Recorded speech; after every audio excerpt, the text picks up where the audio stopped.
Ay, mira, Luisa, que el otro día no voy al traumatólogo y no me dice que tengo desgaste de menisco. Yo la rodilla fastidiada. Pero bueno, pues sí, voy todos los domingos al Papa y tú bien lo sabes. Ya estoy en casa. Hostia. ¡Gabón, Maitía! Mira, yo como te decía... Aita, ama, ¿puedo hablar un momento con vosotros en el salón? Será por el examen. Luisa, luego te llamo. Bueno, ¿qué tal ha ido el último examen de la SL? Pues tengo algo importante que deciros. A ver, si es por la nota, que no te da para medicina, tú tranquila, porque te metes en cualquier rama biosanitaria, el año que viene repites el examen y ya está, A Machu y yo te apoyamos a tope. No, es sobre mí. Llevo tiempo intentando ocultarlo y no puedo más. Ay, Ama. Yo quiero dedicarme a la música.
Bien, damos la bienvenida a una nueva amiga.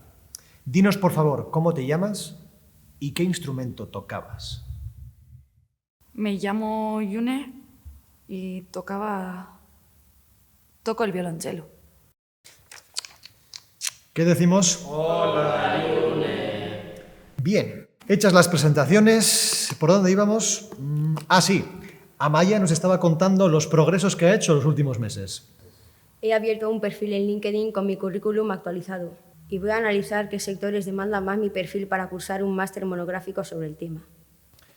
¿Qué decimos? Enhorabuena, Amaya. Aymar, ¿algo que quieras compartir con el grupo? Yo me he matriculado en Administración y Dirección de Empresas. Es una carrera con muchas salidas y con una buena especialización puedo ser un profesional de prestigio. Enhorabuena, Aymar. Bien, dejemos hablar a la nueva. Yune, ¿qué quieres hacer con tu vida? Yo ¿Sí? quiero hacer superior de música y sacar plaza en una orquesta. La música es un hobby. La música es un hobby. La música es un hobby. ¡Basta! La música es un hobby, Yune, un pasatiempo. Algo que podrás sacar a relucir en los concursos de talento de una universidad en la que acabes estudiando una carrera con futuro y porvenir. Estudios universitarios con salidas. Una chica inteligente como tú debería aprovechar su talento en algo útil para la sociedad. ¿Acaso no te gustaría fundar una startup que desarrolle una nueva aplicación o nuevo invento que nos haga a todos la vida más fácil? ¿No te sentirías realizada salvando vidas en un hospital? ¿Tienes la tenacidad y la perseverancia necesaria para ser una investigadora de éxito que descubra nuevos materiales o desarrolle una nueva vacuna contra una terrible enfermedad? Puedes ser una abogada de éxito, una empresaria de prestigio, una arquitecta innovadora. Las carreras de verdad te salvan de la precariedad. ¿No te das cuenta de que el gobierno está arrinconando las artes en el currículo de enseñanza para crear una generación de emprendedores que dominen los idiomas, tengan una mentalidad analítica y generen una cultura de talento e ingenio? El gobierno crea ecosistemas de innovación. Pero no te preocupes. Podrás seguir tocando ese instrumento. Puede que te salga alguna boda y ganes algo de dinero. Eso estaría muy bien. O puede que conozcas a alguien en la universidad con el que quedar el fin de semana y tocar algo. Hacer música es bueno para desconectar. Y ahora, Yune, te lo preguntaré una vez más. ¿Qué quieres hacer con tu vida? Toca bien, pero las audiciones son muy duras y la gente va muy preparada.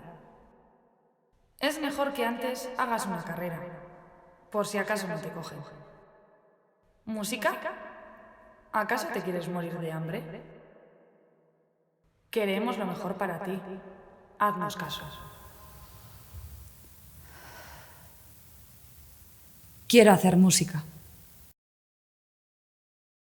La música no es un pasatiempo, no es un hobby.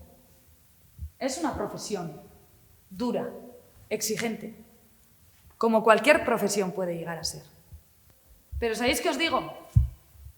Que prefiero que me vaya mal tratando de hacer lo que me gusta que encadenarme de por vida a una sensación de falsa seguridad en un trabajo que aborrezco.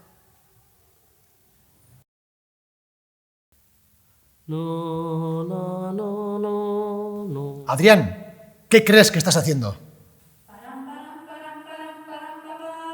¡Basta! Parad, si no queréis ir al aula de reconversión. ¡Se acabó! ¡Guardias!